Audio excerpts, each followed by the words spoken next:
The last time we talked about pimping butterflies, we discussed Wesley's theory, For Free, This dick ain't free, King Kunta, and Institutionalized. Wesley's theory was arguably the greatest intro to a rap album ever. It set the tone for the album by introducing us to our antagonist, or at least one of them, Uncle Sam. Kendrick shares with us the wild dreams he had for fame and what he fantasized about doing once he got it. Dr. Dre even pops in to remind Kendrick that getting it is something a lot of people do. Keeping it is truly the difficult part. In For Free, Kendrick boldly proclaims that he wants everything plus interest. He's met by one of Uncle Sam's prostitutes, like metaphorically speaking, who tries to convince Kendrick to splurge. He declines, with all due respect. this dick. In King Kunta, Kendrick talks about his place in the game, the rap game. He calls himself king, and at the end of the song, this poem begins. I remember you was conflicted, misusing your influence. In the song Institutionalized, Kendrick talks about taking the homie out the hood, but not being able to take the hood out the homie.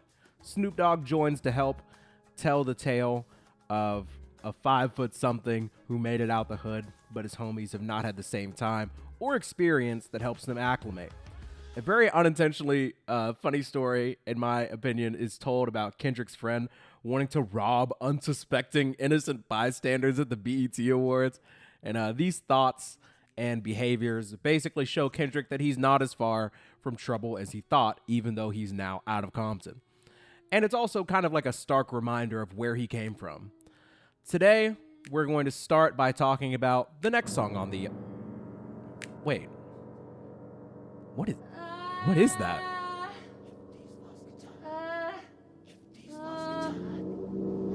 Derapy. These Walls is one of the most underrated Kendrick songs in my opinion. And it's funny because I'm sure a lot of Kendrick fans share this experience. These Walls comes on, shuffle, and you just want to close your eyes and sway. But first you have to get through the,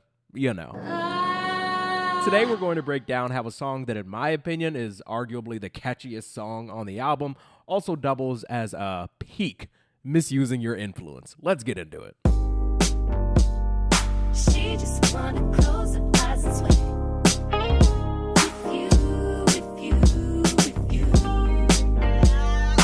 Exercise her right to work it in. It's true, it's true, it's true. Shout out to the birthday girl, say hey, hey, say hey, hey. Everyone deserves a night to play.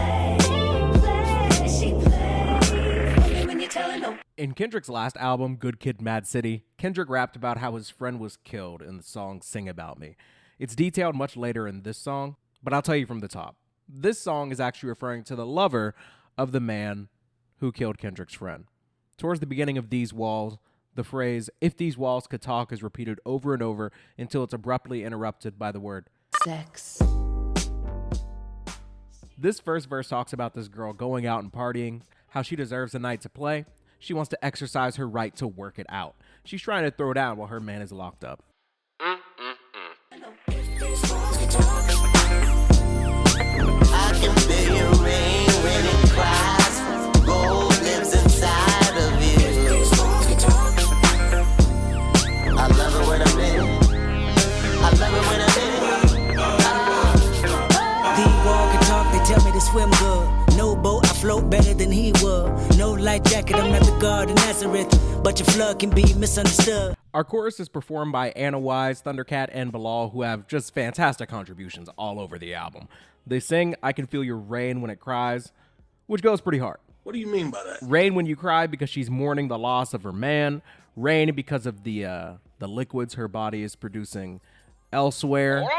And rain as in Kendrick using his power of influence to conquer her in a way, as a king. King Kunta. King Kendrick. We get it! And this brings us to our first verse. The wall can talk, they tell me to swim good. No boat, I float better than he would. No light jacket, I'm not the God of Nazareth. But your flood can be misunderstood. Wall telling me they full of pain, resentment. Need someone to live in them just to relieve tension. Me, I'm just a tenant. Landlord said the wall vacant more than a minute. The wall are vulnerable. Exclamation, interior pink, color coordinated. I interrogated every nook and cranny. I mean, it's still amazing. Before they couldn't stand me. These walls wanna cry tears. These walls happier when I'm here. These walls never can hold up. Every time I come around, demolition might. Kendrick uses water metaphors to talk about the inside of these walls. Now look. Where? I've talked about rappers talking about having sex with your girl and how lame it is. Like when Lil Baby or Gunna or Drake talk about taking my girl, I'm like, okay, dude, are you gonna pull up to the to the animal shelter that my wife works at and tell her you have like a house on your wrist? Like, I don't think that's gonna work. But here's why Kendrick doing this is cool with me, okay? Because He's not talking about like your wife. well, yeah. He's telling a seemingly true story that builds off the story of a previous album. He also talks about it in like a super artful way. When he says no life jacket, he means he's, going in without protection. He talks about how these walls are full of pain and resentment, discussing how he recognizes like the ethical issues with the activity. He then switches mid-verse to a metaphor about being a resident in her walls. Kendrick is in your walls. He says he's just a tenant. The landlord said these walls would be vacant more than a minute, alluding to how the intercourse is only possible because of the incarceration of her man. He talks about the walls being interior pink, color coordinated, which falls in line with the house or apartment metaphor. So what I'm saying is, you can rap about having sex with a woman that belongs to someone else, but like, can it be artful? That's all I'm asking. Can it be like more subtle and metaphoric? Can I dance to it without feeling gross? Is that too much to ask? Lil Wayne. Anyways, we're skipping the chorus and we're hitting the third verse. The wall can talk, they tell me to go deep. Yelling at me continuously, I can see your defense mechanism is my decision. Knock these walls down, that's my religion. Wall feeling like they ready to close in. I suffocate, then catch my second wind. I resonate in these walls. I don't know how long I could wait in these walls. I've been on the streets too long. Looking at you from the outside in, they sing the same old song about how they was always the cleanest. I beg to differ, I must have missed them. I'm not involved, I'd rather diss them. I'd rather call on you, put your wall up. Cause when I come around, demolition go. Mr. Duckworth continues with more metaphors about going deep and how the walls are closing in, suffocating and needing to catch a second wind. Relatable, I fear. What? But I want to draw your attention to these lines here. I've been on the streets too long, looking at you from the outside in, as well as put your wall up, because when I come around, demolition gon' crush. This is Kendrick fully entering his villain arc here on the album. He's been watching this girl lurking. He's been watching this dude rot in jail from the outside looking in. He knows what he's in for, and he knows how long he'll be there, and he knows this girl has her walls up. The same way her man has physical walls keeping him trapped. But Kendrick is coming to knock her walls down just to misuse his influence all over her place. Ew. This, my friends, is nasty work. Now, after another hook, we get the fourth verse where Kendrick monologues about his evil plan in its entirety, like Dr. Doofenshmirtz or something. If your walls can talk, they tell you it's too late. Your destiny accepted, your fate. Build accessories and stash them on the yard. Take the recipe, the Bible and God. Wall telling you that commissary is low. Race wars happening, no calling CO. No calling your mother to save you. Homies to say you're reputable, not acceptable. Your behavior sent me to board like a killer that turned snitch. Walls is telling me you pray for pills, hoping the warden would afford them. That sentence so important. Walls telling you to listen to sing about me. Retaliation is strong, you even dream about me. Kill my homeboy and God spared your life. Dumb criminal got indicted same night. So when you play the song, rewind the first verse. About me abusing my power so you can hurt. About me and her in the shower whenever she on it. About me and her at the after hours of the morning. About her baby daddy currently serving life. And how she think about you until we meet up at night. About the only girl cared about you when you asked her. And how she known a famous rapper. Walls can talk. You probably just realized the same way I did that this is actually the censored version of the song. That was not intentional. I mean, like, it doesn't really matter, but for the record, I blame my editor. I'm like, what do you say fuck me for? Kendrick raps about how the walls talk, which Genius mentioned, but I actually thought about previously because I've seen the movie before. There's this quote from Shawshank Redemption where Morgan Freeman's character says, "These walls are funny." I was about to do a Morgan Freeman impression. First you hate them, then you get used to them. Enough time passes, you get so you depend on them. That's Institutionalized? Kendrick mocks that jailed cucko by saying he's a bitch and a killer turned snitch. And if he wants to know what happened to his girl, he should just listen to Kendrick sing about me, I'm dying of thirst for answers. Another very unintentionally funny just segment from this album is like, just imagine if this dude's girl visiting him in jail to like give him the bad news, and it's like, he's emotional, she's emotional. He's like, babe, why would you do this, man? Like, how? Like, when? Like, why did this happen? And she's like, babe, it's, Kendrick, just listen to Sing About Me, I'm Dying of Thirst. It's a classic. And then listen to these walls by him. It's on his To Pimp a Butterfly album. It's just really pay attention to the first verse. That girl moaning, that's supposed to be me. And just really pay attention to the lyrics. You have to understand, he was conflicted. And the guy's like, you know what? You're right, babe. We're just a victim of a guy who was misusing his influence. Speaking of, we get an additional bit of this poem before the song concludes. I remember you was conflicted, misusing your influence. Sometimes I did the same, abusing my power full of resentment that turned into a deep depression. Found myself screaming in the hotel room. And this perfectly transitions into our next song, You.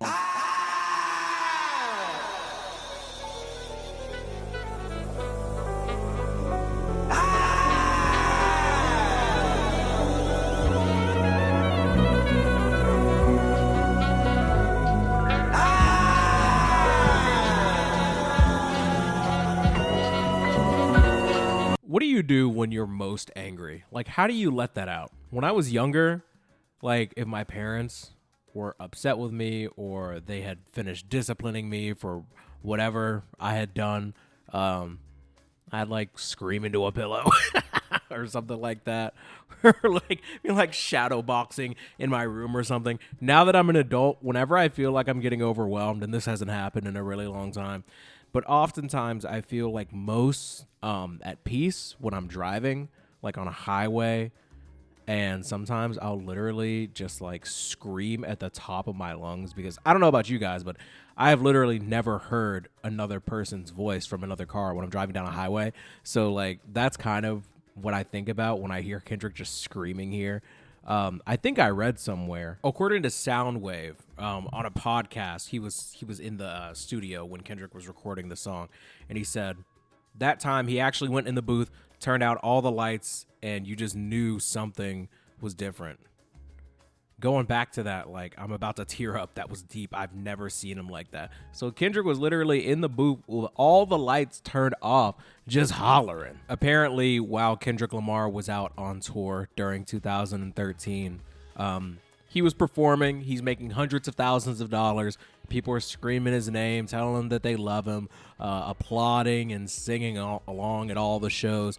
And apparently during that time, during that tour, 3 people that he knew personally were, they either died or were killed in Compton where he grew up. So this is him kind of letting out that grief. I thought for a really long time that these verses were Kendrick taking on the role of other people in his life, saying that he let them down. But this is actually him talking to himself pretty much the entire time. Loving you is complicated. Loving you is complicated. Loving you is complicated. Loving you is complicated. Loving you is complicated. Loving you is complicated. Loving you is complicated. Loving you is complicated. Loving you is complicated. Loving you is complicated. This song is obviously the antithesis of the song I that we'll be talking about much later on. Probably in a different show from this one, where Kendrick is talking all about how he loves himself, he's proud of himself, he's proud of who he is, who he's grown to be. You is obviously like the total the total opposite of that, because what he's really getting into on this song is how hard it's become to love himself based off of what he's allowed his life to become, based off the people that he's neglected, the people that he feels like he's let down. So that's kind of the thesis of what this song is based off of. Let's get into the first verse. I place blame when you steal, place shame when you steal. Feel like you ain't shit, feel like you don't feel confidence in yourself. Breaking no marble floors, watching anonymous strangers telling me that I'm yours. But you ain't shit, I'm convinced your tolerance nothing special. What can I blame you for? Nigga, I can name several. Situation I start with your little sister baking. A baby aside, just a teenager, where your patience? What was your antennas? What was the influence you speak of? You preached in front of 100,000 but never reached her. I fucking tell you, fucking failure, you ain't no leader. I never liked you, forever despised. I don't need you, the world don't need you, don't let them deceive you.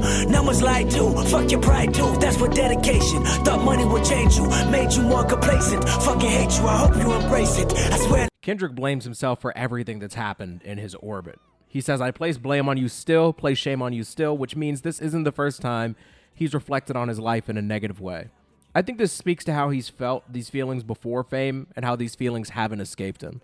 He contrasts his confidence with the marble floors he stands on, which are supposed to signify his success. When you're depressed, your biggest enemy is yourself. And Kendrick is just laying into his own person, blaming himself for his sister's teenage pregnancy. And he talks about how even though he's influenced thousands of his fans, he hasn't positively influenced his family because tragedy has found them while he was gone on tour and they were suffering in Compton. He confronts the idea that he's a savior by calling himself a failure, not a leader, and tells himself that the numbers lie to him. Despite his success in music, he's a person of low value. He ends the verse by saying that money has made him complacent, if anything. Many people claim that money will empower you to affect change in a positive way if you've always meant to. Kendrick poses the idea that if anything, money's made him less motivated to impact his community in a positive way. We're going to skip the chorus where he continues to say that loving himself is complicated, and we're going to skip to the interlude and the break. Loving you, not loving you, 100 proof. I can feel your vibe and recognize that you're ashamed of me. Yes, I hate you too.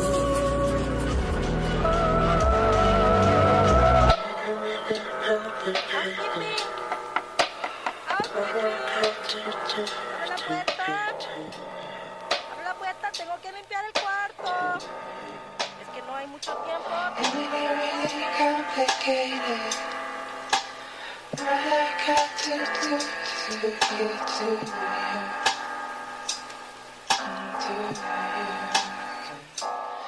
This interlude alludes to where we left off in the poem about him screaming in the hotel room. The Spanish translated to English is basically a maid asking to open the door to clean the room. If Kendrick was consuming 100 proof alcohol and having the breakdown it sounds like he was, it's safe to say he might have stayed in his room a little bit past checkout time. I know this song is super serious, but like, could you just imagine that you're a maid that's working in a hotel and you're like walking up to a room to clean it, and as soon as you approach the door, you just hear... Yeah, I'm gonna just treat that like a do not disturb sign and tell boss to charge him the extra day. Also, I really just wanted to point out how right before this complete break, this total silence between the interlude and the verse, there's this like panning that goes back and forth from the left to the right channel. If you're listening through headphones, you probably heard it. It's very unsettling, and I think it's supposed to show like the kind of emotionally unstable state that Kendrick's in at the time. You the reason why mama and them leaving. No, you ain't shit. You say you love them. I know you don't mean it. I know you irresponsible, selfish. You deny you can't help it. Your trials and tribulations a burden. Everyone felt it. Everyone heard it. Multiple shots, corners crying out. You was deserted. Where was your antennas again? Where was your presence? Where was your support that you pretend? You ain't no brother. You ain't no disciple. You ain't no friend. A friend never leave Compton for profit or leave his best friend, little brother. You promised you watch them before they shot him. Where was your antennas? On the road, bottles and benches. You FaceTime the one time. That's unforgiving. You even FaceTime instead of a hospital visit. Guess you thought he'd recover well. Third surgery, they couldn't stop the bleeding for real. Then he died, God himself, and say you fucking failed. You ain't tried. As Kendrick drinks more and more, the depression gets heavier. He begins to question his love for his family, and he feels like he neglected them to pursue his success. He feels guilt because while he was on the road rapping about all the danger he grew up around, his community was still suffering. I actually just found this article where Dave Free and some other members of Kendrick Lamar's team were talking about the recording of this song. I'm just going to read it verbatim so I don't mess anything up. Kendrick Lamar's longtime manager and PG Lang co-founder Dave Free delved into the pain and grief that the TDE MC was dealing with while recording To Pimp a Butterfly.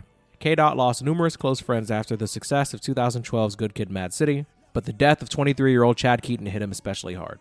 Quote, Chad was a really hard one for Kendrick because Chad was younger than us, like a little bro, Free said. I'll never forget. He FaceTimed me while we were on tour. We was on the bus talking to him, and we were telling him, bro, we about to come back and see you. We're going to try and cut this run short and get back to you. And we didn't get back to see him before he passed. Keaton died in August 2013. He was wounded in a drive-by shooting in Compton that July, after which Kendrick stayed in touch with him, but succumbed to his injuries while in hospital 31 days later. So this kid got shot, and he was in the hospital, and for a month, they kept in touch with him via FaceTime, but he ended up dying. So I could understand why Kendrick feels terrible about that. According to this article, making his death all the more painful was the fact that Chad's older brother, Jason, had specifically asked Kendrick to look out for his sibling while he was in prison. Jason asked of him, like, yo, just look out for little bro, man. Dave Free recalled. That was a responsibility, so when Chad died, it kind of felt like he let him down. So basically, Kendrick was feeling a lot of survivor's remorse about this. This is definitely where these lyrics come into play. You promised you'd watch him before they shot him. You FaceTimed him one time. That's unforgiven. You even FaceTimed him instead of a hospital visit. So they talked about how they would cut the tour short, but clearly not short enough because this kid died before Kendrick could ever actually see him in person. So yeah, I read somewhere in an article that this specific recording for You wasn't necessarily as performative. It was actually Kendrick breaking down and crying while he was recording it, which just makes listening to it in hindsight just all that much more difficult. But yeah, let's move on to the third verse. Jesus Christ. I know your secrets, nigga. Mood swings is frequent, nigga. I know depression is resting on your heart for 2 reasons, nigga. I know you and a couple black boys ain't been speaking, nigga. Y'all down there beefing, I see it, and you're the reason, nigga. And if this bottle could talk, I cry myself to sleep, bitch. Everything is your fault. Falls breaking to pieces. Earthquakes on every weekend. Because you shook as soon as you knew confinement was needed. I know your secrets. Don't let me tell them to the world about that shit you thinking. And that time that about the Earl. I'm fucked up, but I ain't as fucked up as you. You just can't get right. I think your heart made it bulletproof. Should've killed your ass long time ago. You should've filled that black revolver blast long time ago.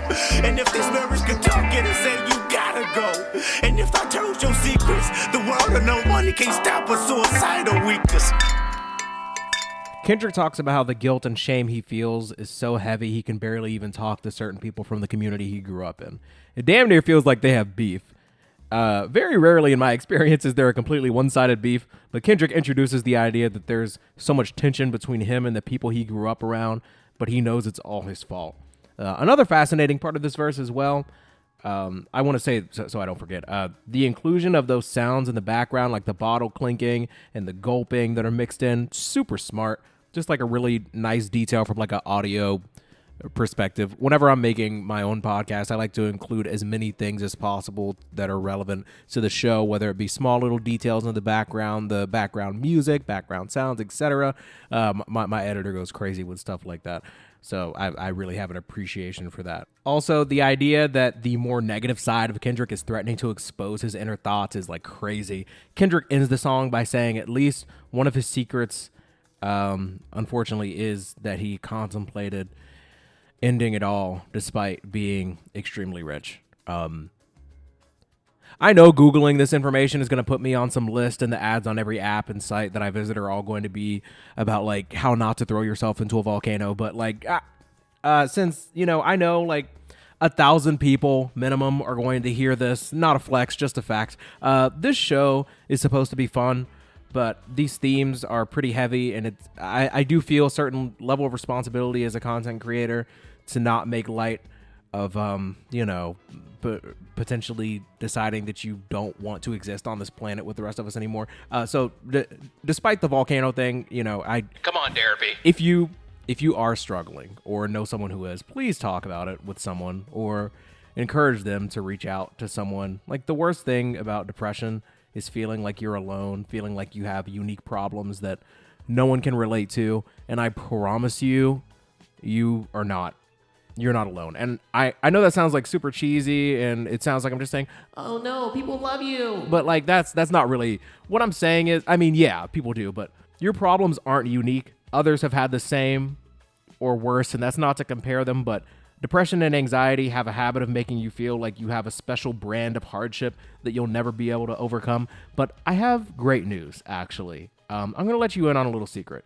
You actually have a 100% success rate in dealing with these problems. And I kind of stole this from D'Angelo Wallace, a video that I saw a couple days ago, but I also heard it when I went to therapy. An extremely valuable resource. And I'm almost off my soapbox, I promise. You don't have to skip ahead. I'm literally almost done. The worst day of your life, the worst thing that has ever happened to you, in a funny way, like you already beat it, like you're still here. Like you're listening to my funny ass little show. The goal for depression isn't always to like beat depression, but it's basically not to let it beat you. And every day that you get up and you do stuff, and then you go to sleep, and then you wake up the next day and do stuff, like you're winning again. Like every time you're like, oh my God, how am I ever going to recover from this? You already did it. Like you're still here, which is awesome. Please stay and continue to listen to my podcast. Okay, I'm done. If you feel like you need any additional resources for the stuff that we just talked about, there will be a link in the description with some helpful resources, or I'm going to fire my editor. What the fuck? Anyways, let's end on a high note. All's my life I has to fight, nigga. All's my life hard times like, yeah. Bad trips like, yeah. Nazareth, I'm fucked up, homie, you fucked up. But if God got us, then we gon' be alright. Nigga, we gon' be alright. Nigga, we gon' be alright. We gon' be alright. Do you hear me? Do you feel me? We gon' be alright. Nigga, we gon' be alright. Huh? We gon' be alright. Nigga, we gon' be alright. Do you hear me? Do you feel me? We gon' be alright. So I don't know if you noticed that little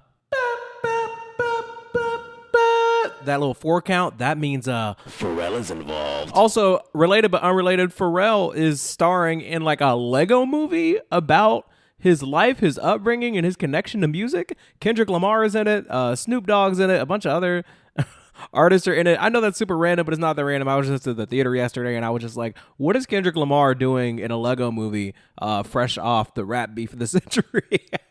All's My Life I Had to Fight is actually a reference to the Alice Walker's Pulitzer Prize winning novel, The Color Purple. I just learned that, like, right now. You want to talk about, like, the most what? You want to talk about the most hopeful, uniting anthem for peace and black empowerment, potentially, of the 21st century? I've never been down and heard this song and not felt just a smidgen of hope. You feel me? White people in the comments, can you give me the white version of All Right? I'm not trying to be divisive here. I'm not saying that when All Right is blaring in whatever speaker or whatever venue or location you happen to be at, that it can't bring white people together, but it just doesn't strike me as the type of tune that you would play at like a majority white event. But could you just give me the All Right equivalent for white people? I'm just curious. Maybe you don't have one, but like I'd love to hear you chime in on this. Anyways, I think what makes great albums great is how they structure the track list.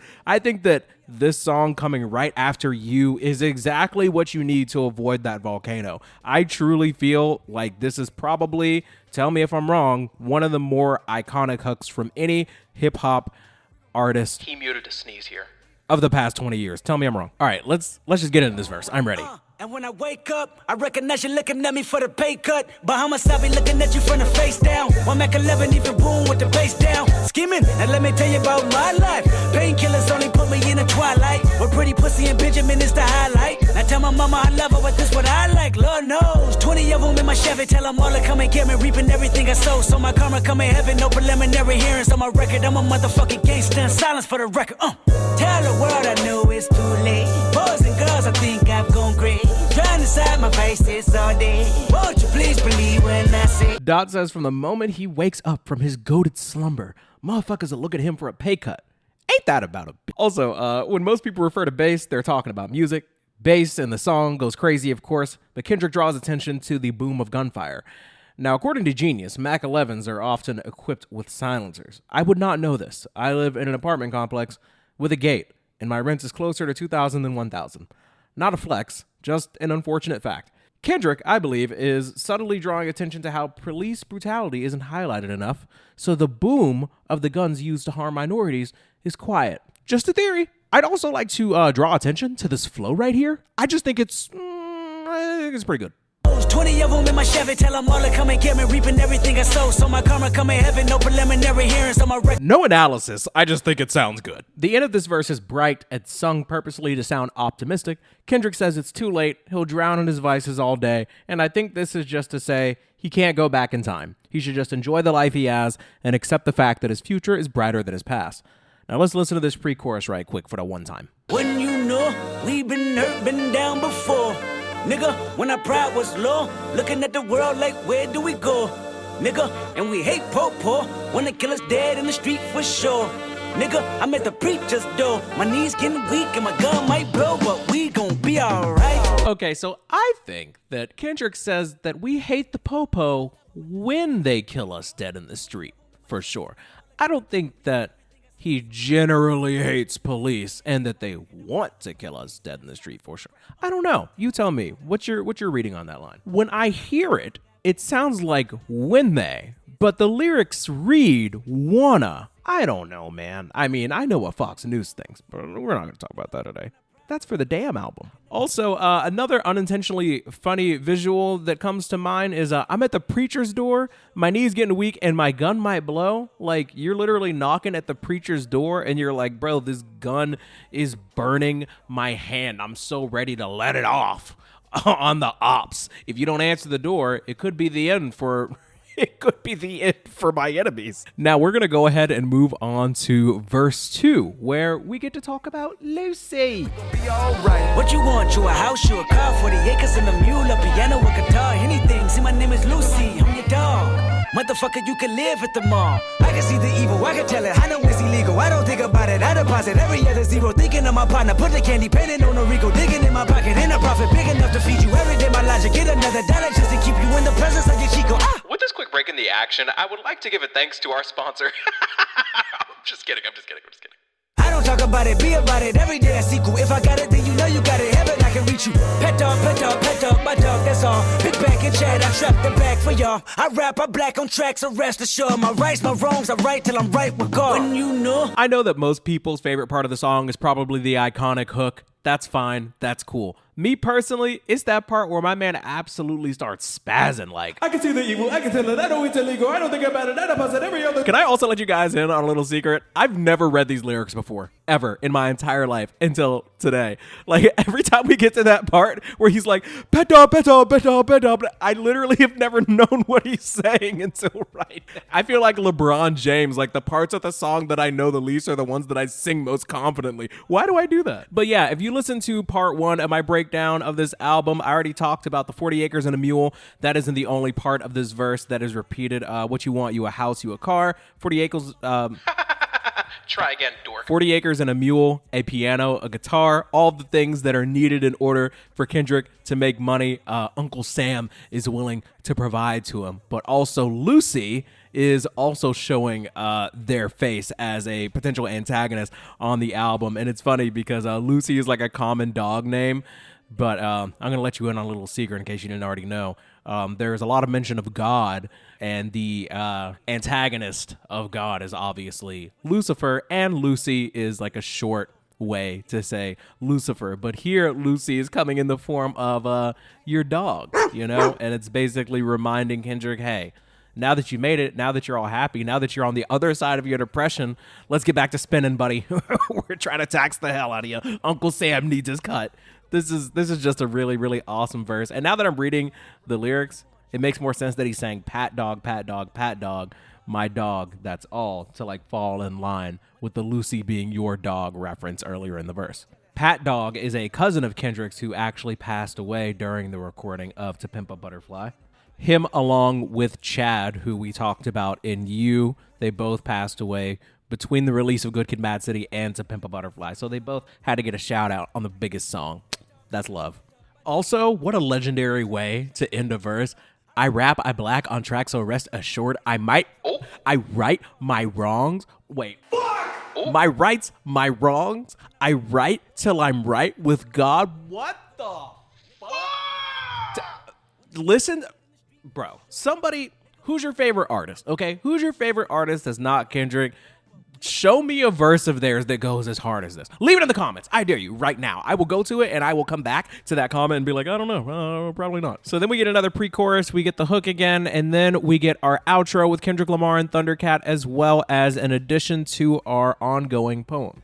You feel me? We gon' be alright. I keep my head up high across my heart and hold you tight. Love me is complicated, too afraid of life changes. I'm alright in your favor, dark nights in my prayers. I remember you was conflicted. You was misusing your influence. Shit, sometimes I did the same. Yeah. Abusing my power, full of resentment. And this resentment, it turned into a deep depression. Hey, brother. Found myself screaming in the hotel room. Yeah. I didn't want to self-destruct. No, sir. The evils of Lucy was all around me. Some bitch. So I went running for answers. These Walls is an incredible dance track that also tells the story of Kendrick misusing his influence to take vengeance upon somebody that shot one of his homies when he was growing up in Compton. You is Kendrick talking about how much he hated himself, a complete and total breakdown that he had where he found himself screaming in a hotel room, and Spanish maids wanted ultimately no part of it in the end. But what a beautiful and vulnerable and sad tale that was, only to be followed by arguably the most uplifting rap song of the decade. Great beat, just great instrumentals, great vocal performance, great lyricism, entendres, message, themes, all of it. We're 3 for 3. And now that we've covered 7 Kendrick tracks, I can honestly say we're 7 for 7. There's a reason why I think this is the best rap album ever, and it also happens to be my favorite. We are approaching 40 minutes, and I have spent a considerable amount of time on this today. If you want me to continue breaking down this album, leave a like and comment. Comment what I missed. Comment what your favorite part from one of these songs was. Rate my country accent on a scale of 1 to 10. The last thing I want to tell you, or actually my editor will want to do this part. You've probably been seeing or hearing ads throughout this video. We aren't getting paid for that. YouTube does not pay when we use this music in the episodes, but Derek refuses to compromise on his art. He thinks that it's very important that you hear the music that he's talking about so that you can re-experience those feelings of nostalgia and appreciation that you had for Kendrick at the time of you listening, but that's not paying us. If you want to support the show, the best thing you can do is become a member. It's literally $1. It'll be the top link in the description, or one of them, and it'll be pinned in the comments section. That's the best way to support the channel. It's literally $1. Please consider it. That's all we got for you today. Love you, mean it, and you, if you've been paying attention to the community post on YouTube, pick this outro. Enjoy. Fucking it up. How you gonna wear my shorts when the lights run deep? How you gonna bend your love when the bed don't sleep? Beep, crash your feelings in the middle of the street. Fuck it up, fucking it up. When you was at your lowest, tell me where the hoes was at. When you was at your lowest, tell me where the bros was at. 3:30 in the morning, scroll through the call up. Ain't nobody but the mirror looking for the fall off. I love when you count me out. I love when you count me out. I love when you count me out. I love when you count me out. My name is in your mouth. Sure. This don't take more than pride to stop me. Call 911, out of body. Sign out loud, as the day is fading. Healing only a mile away. Let me tell you about the woman I know. That's my baby. I know karma like to follow us strong. I know millionaires that feel alone. Anytime I couldn't find God, I still could find myself through a song. Many find their life in the phone. Fuck it up.